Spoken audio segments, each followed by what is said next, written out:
To understand today's debate, we must revisit the past. In 1954, the Southeast Asia Treaty Organization, or SEATO, was born. Its goal was clear: to prevent communism from spreading in Asia, just as NATO aimed to protect Europe. The United States, Britain, France, Australia, New Zealand, Pakistan, Thailand, and the Philippines were all members. But SEATO never became a true military alliance.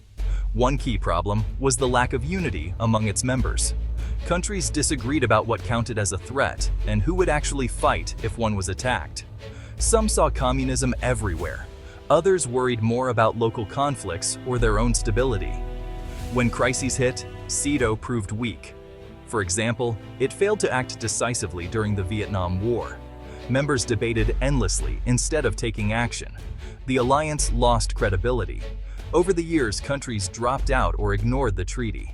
By 1977, SEATO was dissolved quietly, remembered as a cautionary tale. SEATO's failure left a mark on Asian security thinking. Many leaders today still recall the alliance's lack of teeth and the dangers of relying on promises without clear plans or shared interests. Fast forward to the 21st century. The map of power in Asia looks very different now. China has become the world's second-largest economy and is rapidly modernizing its military. Its navy sails farther and grows larger each year. New missiles and aircraft carriers project power across the region. This rise has changed the way countries think about security.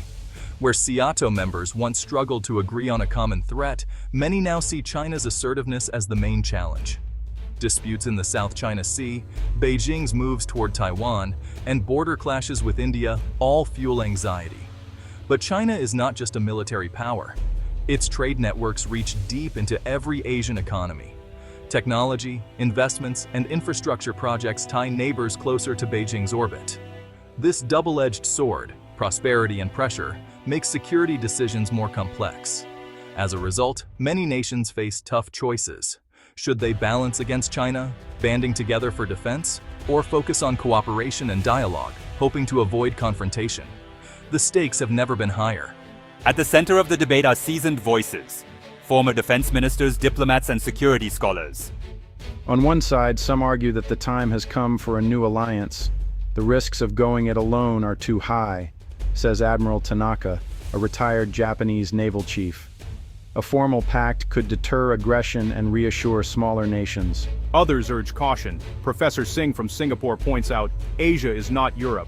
There is no single enemy, and countries have different histories and interests. He warns that a rigid alliance could push undecided nations closer to China, or even spark an unwanted arms race. Former U.S. officials highlight that existing treaties and partnerships already provide some security.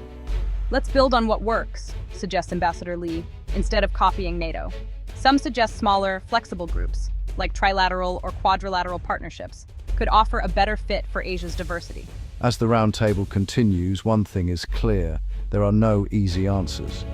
The need for stability pulls leaders in one direction, while the fear of escalation tugs them in another. Forming a new military alliance is not just difficult, it is risky. Many leaders and analysts warn that an Asian NATO could backfire. First, there is the fear of provoking China. Beijing sees such moves as attempts to contain or encircle it, a new Cold War in the Pacific. This could lead to more aggressive behavior, not less. Second, Asia's diversity makes unity hard. Some countries want strong American involvement. Others prefer to keep their options open or balance between China and the US. There is no easy consensus on what should trigger collective defense or which threats to prioritize.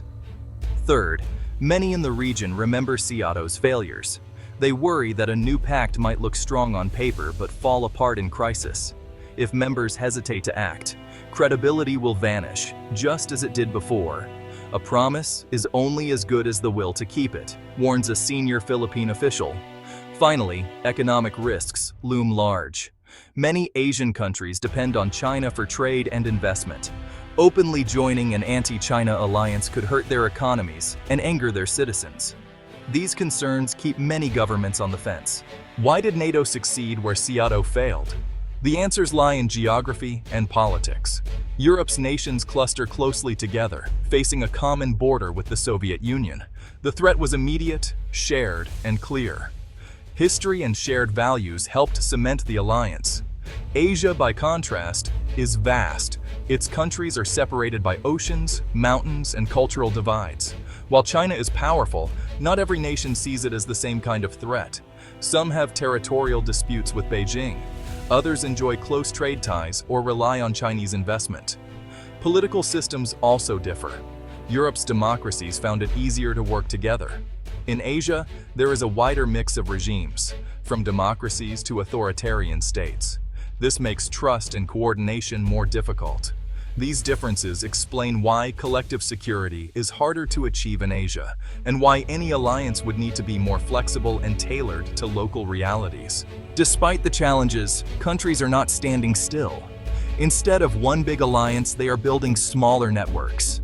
The United States has defense treaties with Japan, South Korea, the Philippines, and Australia. These hub-and-spoke ties form the backbone of regional security. Recently, new groups have emerged.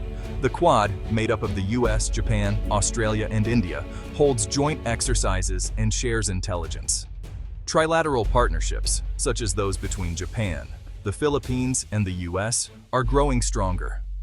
Joint patrols and port calls send clear signals of cooperation. Australia and the United Kingdom joined the US in the AUKUS Pact, focusing on sharing advanced military technology. Even countries outside formal alliances, like Vietnam, are increasing their security exchanges and dialogues. These efforts stop short of a NATO-style pledge, but they lay the groundwork for deeper ties. They also allow countries to choose what level of engagement suits them best. Asia's economic landscape makes alliance building especially tough.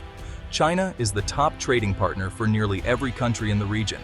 Its investments build roads, bridges, and factories across Southeast Asia. For many, prosperity depends on staying in Beijing's good graces. This creates a dilemma. On one hand, countries want security and freedom to make their own choices. On the other, they fear losing access to Chinese markets or facing economic retaliation if they join a US-led alliance. Some experts argue that weaponized interdependence is already here. China has used trade restrictions or sanctions to punish countries that cross its red lines, such as over Taiwan or the South China Sea. This gives Beijing real leverage in alliance debates. Leaders must balance these risks. We need to protect our sovereignty, says one Southeast Asian minister, but we cannot ignore our economic lifelines. This delicate balancing act shapes every decision about defense and diplomacy in Asia. No country sits at the heart of this debate more than Taiwan. Beijing claims the island as its own, while the US and some allies pledge support for its democracy. Including Taiwan in a new alliance would send a strong signal, but it could also trigger a crisis. Many experts warn that open membership for Taiwan would cross China's red line. Beijing could respond with military force, sanctions, or even blockades. Some argue for strategic ambiguity, helping Taiwan defend itself, but stopping short of formal alliance. Others believe that excluding Taiwan leaves it vulnerable. If we want to deter aggression, we must be clear about our commitments, says a former US defense official. Joint training, arms sales, and intelligence sharing have increased, but without an official pact. The Taiwan question remains the hardest test for any future alliance. How leaders handle it could shape the peace and stability of the entire region for years to come. The idea of an Asian NATO sparks fierce debate. For some, only a formal alliance can deter rising threats and protect peace. For others, the risks of escalation, economic fallout, and internal disagreements are simply too great. Asia's history, geography, and diversity make collective security a much harder task than in Europe. Yet, the region's leaders are not standing still. They are building new ties, both big and small, testing what works and learning from the past. The future remains uncertain. Will Asia find a new model for security cooperation, or will old divisions block progress? The next steps, careful, creative, and cautious, will shape not just Asia, but the world's peace for decades to come.